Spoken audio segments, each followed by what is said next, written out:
هل انت كمصمم جرافيك تعرف تصمم بيزنس كارد زي ده؟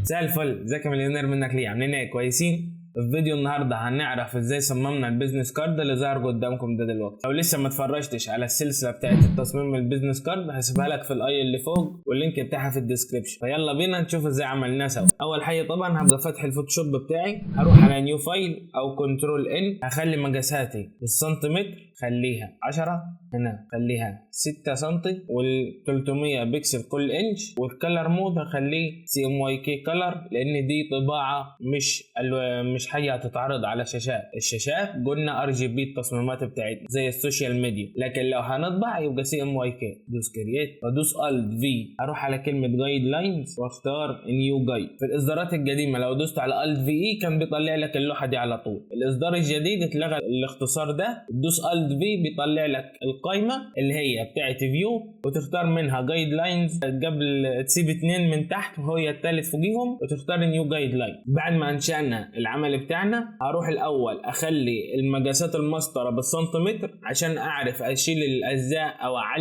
اعمل الجايد لاين بتاعتي ان انا ما اطلعش براها، لا بصمم جواها على طول. دوس كليك يمين على المسطره واختار سنتيمتر. بعد كده دوس Alt V من قائمة فيو، اروح على نيو جايد واكتب 0.5 cm وادوس اوكي. عمل لي نص سنتي من الجنب الشمال، بس انا كده شايفها كبيرة فهقللها شوية. ادوس كنترول Z عشان يلغيه اللي 0.2 مثلا، فكده شايفها مناسبة لان مقاس الكارت مش كبير فما ينفعش اخد منه مقاس كبير زي كده. Alt V تاني نيو جايد برضو خليها نفس المقاس 0.2 واختار هوريزونتال وادوس اوكي عشان يعمل لي فوق. بدل ما نعملها تاني تعالوا اوريكم اعملها بطريقه احسن من ناحيتين التانيين. كبر كده شويه بأداة السلكشن اختصارها M الكيبورد، اعلم المربع ده اللي ظهر بتاع التقاطع بتاع الجايد لاين اللي عملناه، صغر العمل بتاعي واسحب المربع ده على الزاويه الثانيه من التصميم واسحب عليها الجايد لاين واوقفها على حواف السلكت اللي معمول ده. بعد كده ادوس كنترول دي، كده عملت الجايد لاينز اللي انا هشتغل جواها، اللي هخلي التصميم بتاعي من جوا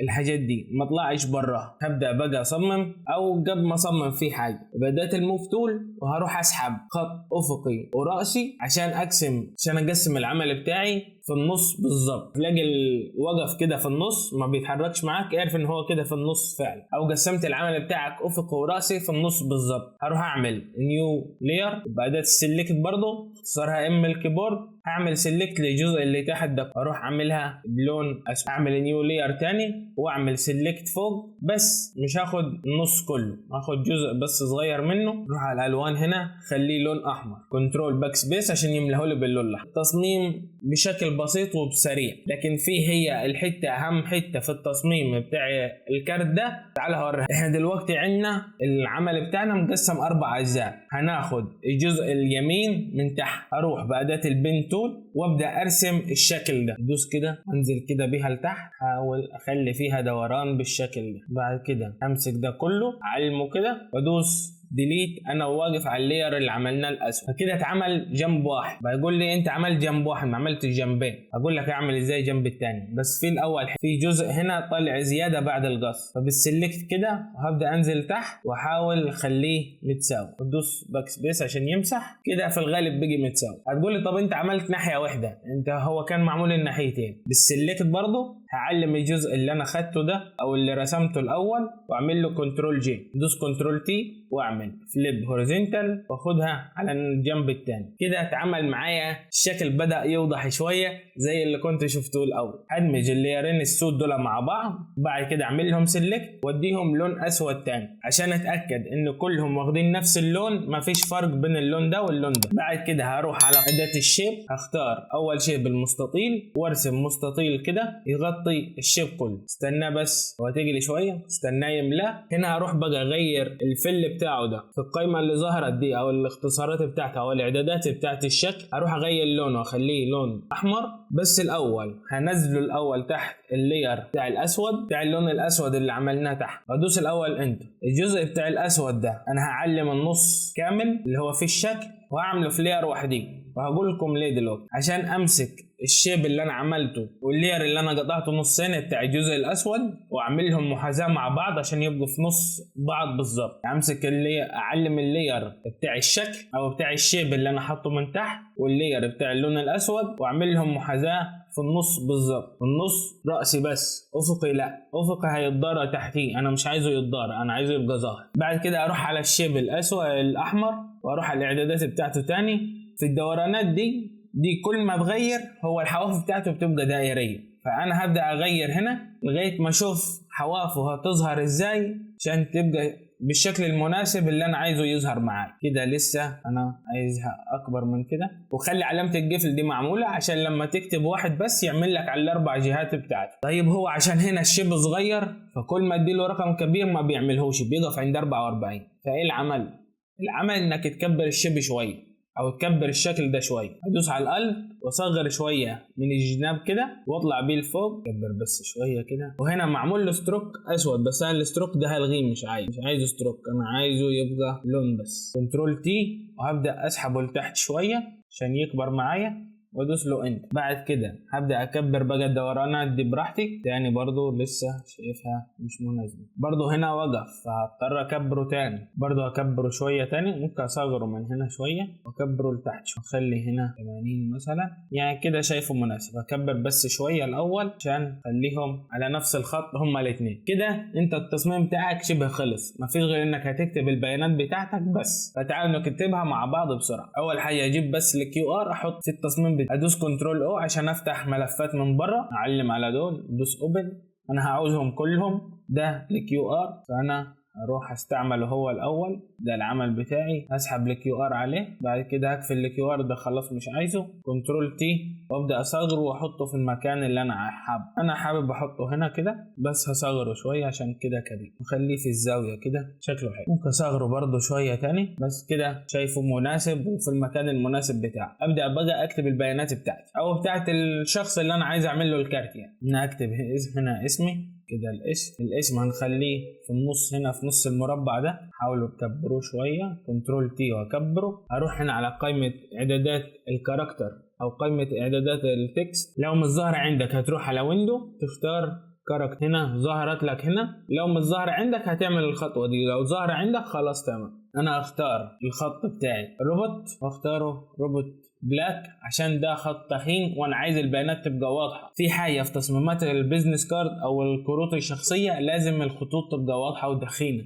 عشان انت عايز توضح البيانات للي هياخد الكارت. انا عايز ادي الكارت لحد فيشوف البيانات بسهوله. هنا ممكن بس اعلم مثلا الاسم الاولاني نوع يعني كده او كتغيير يعني، واخلي لونه احمر زي اللي عاملينه فوق. اعلم بس كونتنت كرييتور دي اصغرها عشان بحيث تبقى الاسم كبير وهي كد الاسم يعني على كده بالظبط، مش اكبر منه او اصغر منه. فكده شايفها مناسبه حلوه. ادوس كنترول تي بس واكبرها شويه لان الاسم ده عايزه يبقى واضح اللي هيمسك الكارت. في الشكل اللي عملناه ده بقى هكتب اسم الشركه، انا بالنسبه لي FAKB.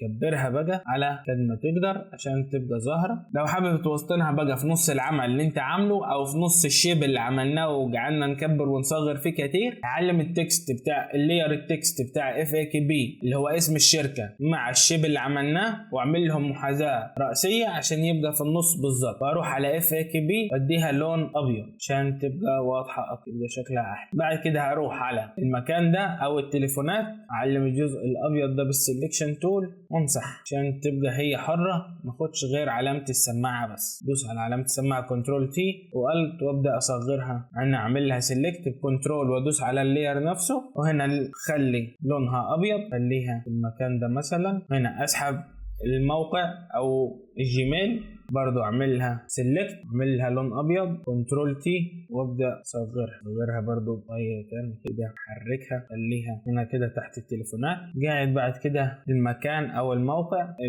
العنوان برضو كنترول جي واعلم سيلكت للحتت البيضاء وامسحها برضو عشان اخد الشكل هو بس لوحده كده. سيلكت برضو اديها لون ابيض كنترول تي ابدا اصغرها وخليها في المكان ده بالشكل. بعد كده اجيب المعلومات بتاعتي اللي انا عايز اكتبها. هنا مثلا هاخد التليفونات دي، طبعا دي تليفونات وهميه مش حقيقيه، محدش يفتكرها حقيقيه، لا دي وهميه. علمهم كده نديهم لون ابيض، خليهم صغيرين، صغرهم شويه تاني وخليهم في نص علامه السماعه كده، ممكن ادخلهم شويه لجوه، بلاش علامات الزائد دي عشان تخلي شكل الكارت مش حلو. حركهم برضو شويه كده تاني، شايفهم كده حلوين مناسبين. اروح برضو اخد الجيميل دي التايب تول برضو اختصارها تيم الكيبورد، واكتب دول كده برضو لون ابيض، واحاول اصغرهم برضو، احطهم في نص العلامه كده، خليهم يبداوا مع نفس الفكره بتاعت الارقام. شوف الارقام بس واخده كام ارقام، اكبرهم شويه عشان يبقوا برضو واضحين.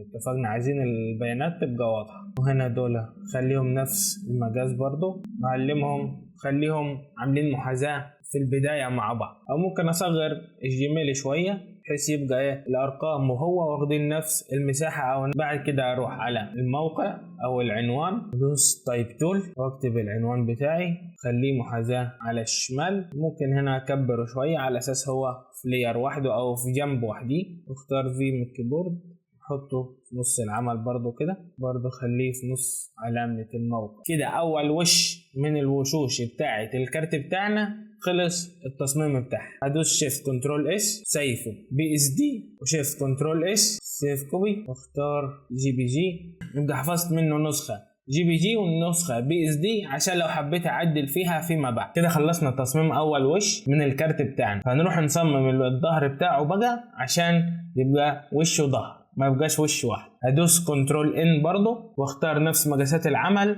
ونفس الكلر مود ونفس كل حاجه، وادوس كرييت. برضو هعمل الجايد لاين، او ممكن اقول لكم على خدعه حلوه، بدل ما اعمل نفس القصه دي تاني، انا كده عملت بي اس دي حافظه للجزء الاولاني، فانا مش هعمل عمل جديد. انا هعمل شيفت كنترول اس واحفظ بي اس دي بس باسم تاني علشان ابدا اعدل فيه يبقى ده الظهر، واسيب البي اس دي الاولاني ده للوش او للوجه بتاع الكارت. untitled 1 هخليه untitled 2 وادوس سيف. كده انا حفظت اول بي اس دي نسخه بتاعت الخاصه بالوش بتاع الكارت، وعملت نسخه تانية منه هو ده خاصه بالظهر، وابدا اعدل فيها، اشيل البيانات اللي مش عايزها واخلي التصميم اللي انا عايزه. بالموف تول هعلم على الكيو ار مش عايزه، والجزء اللي فوق ده مش عايزه الاحمر برضه، والجزء الكبير الاسود برضه مش عايزه، والبيانات كلها همسحها، مش هخلي غير اف اي كي بي والاسم بس، هخفيهم بس الاول. هروح على الباك جراوند واديها لون اسود كامل،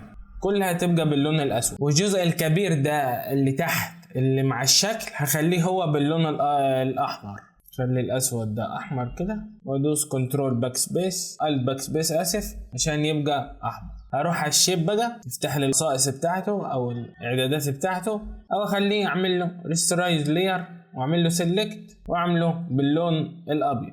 بعد كده همسك الاثنين دول الليرين دول كده، حركهم خليهم في النص، خليهم كده في نص العمل، حاول اكبرهم شويه، خليهم كده في نص العمل بالشكل ده. في بقى حتتين فاضيين يمين وشمال، فتعالوا نشوف مع بعض هنملاهم ازاي من غير ما نأثر عليهم. بدأت السلكت واروح اعمل سلكت الجزء الجنب المتساوي بس، وادوس كنترول جي وابدأ احرك فيه بالشكل ده كده، وادوس له كنترول تي وادوس على الشيفت واسحب كده لغايه ما يطلع بره. ونفس الفكره هاخد واحد احطه الناحيه التانية بالطريقه دي. بعد كده هنعلم الليارات اللي لونهم احمر مع بعض، وادوس كنترول اي عشان يبقوا لير واحد مع بعض. بعد كده اعمل له سيلكت واحتياطيا ادي له لون احمر تاني اللير كله على بعضه، عشان لو فيه فواصل بين الليارات اللي عملتها ما تبانش. بعد كده هظهر اسم الشركة واسمي، او همسح اسم خالص مش عايزه. اسم الشركة ده هخلي لونه اسود كده، وتحتيه هنزل تحته كده واكتب اسمي انا. طبعا اكبر اسم الشركة زي ما عملنا في الاسم، واصغر اسمنا عشان يبقى بنفس الحجم بتاعه. ممكن نصغره شوية كمان تاني بالشكل ده، واسحبه احطه في الجزء الابيض ده، اسمنا كله كده على بعضه، صغره شوية عشان يبقى في الجزء الابيض بالظبط، واعمل له محاذاة رأسية كده عشان يبقى في النص بالظبط. لو حابب تكبره شوية كبر الجزء الابيض ده شوية كده لفوق، حاجة كده بسيطة، وكبر اسم الشركة واسم، او ممكن في حل تاني من ورا بس اسم الشركة بس عشان يبقى في مسافة، ونخلي اسم الشركة كبير. كبره كده، نعلم برضو نعمل لها حزام على الجزء الابيض، وبرضو نخليهم على مستوى واحد، مش هنغير فيه، ننزل بهم من تحت. لغاية ما تبان. انا شايف ان الشيب الابيض لما طلع زيادة عن اللاير الاحمر بتاعه او اللاير الاحمر التاني فبيجي شكله احلى او افضل يعني. وممكن اضافة دي من عندي انا، هروح على المعلومات برضو، هاخد الويب سايت ده، اعلم الويب سايت ده كله، وهنا حطوه في الظهر، خلي لونه ابيض، هصغره شوية، خليه مثلا 6 مفتول كده، واحرك، اعمل له محاذاة رأسية عشان يبقى في النص بالظبط. يبقى الويب سايت بتاعك من تحت خالص، ادوس شيفت كنترول اس، ادوس سيف احافظ البي اس دي، وادوس له يس، بعد كده شيفت كنترول اس، ادوس سيف كوبي، واخد واحدة جي بي جي. كده خلصنا تصميم الكارت بتاعنا الوش والظهر، وكل الملفات اللي شرحنا بيها تصميم البيزنس كارد ده هتلاقوها على لينك قناة التليجرام، اللينك في الديسكريبشن وفي اول كومنت مثبت، هتلاقوا الملف مضغوط فيه كل الملفات اللي اشتغلنا بيها. لو الفيديو عجبكم قولوا لي رايكم في التعليقات، وما تنسوش اللايك عشان بيساعد في انتشار الفيديو، والاشتراك في القناه وتفعيل زرار الجرس عشان يوصلكم كل جديد. والى هنا عزيزي المليونير، لقد انتهت جرعه دوبامين التعلم لهذا اليوم، انتظركم في جرعه اخرى، الى اللقاء.